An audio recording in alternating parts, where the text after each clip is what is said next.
আমি আজকে ছোট ছোট মিষ্টি লাউদের ডিম রান্না করতেছি। দেখেন এই যে এভাবে মিষ্টি কুমড়াগুলা কেটে তারপরে ডিম দিয়ে রান্না করতেছি।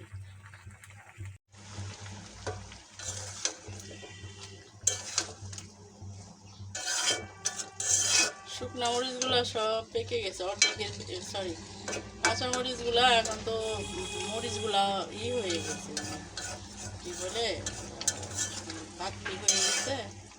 সেগুলো আনার পরে দেখা যাচ্ছে যে অর্ধেকের বেশি পেকে যায়। ঠিক আছে, এভাবে আমি ডিম রান্না করতেছি। এই যে ডিম, দুইজন মানুষ, সেজন্য কম ঢেকে দিই। দেখেন কোন জায়গায় একটা পাগলি বই রয়েছে, পাগল বই রয়েছে।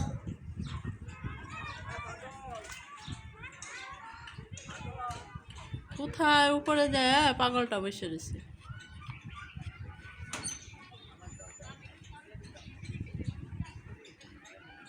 কেমন দেখা যাইতেছে, দেখাচ্ছে খাঁচার ভিতরে বসে আছে পাগল। এখান থেকে উঠলো কিভাবে,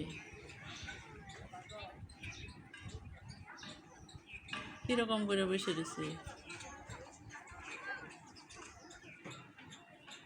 এই মরিচটা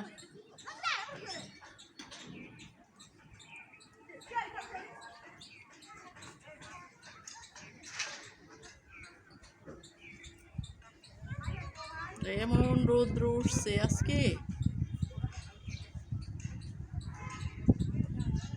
সেজন্যই মনে হয় মাথাটা গরম হয়ে গেছে।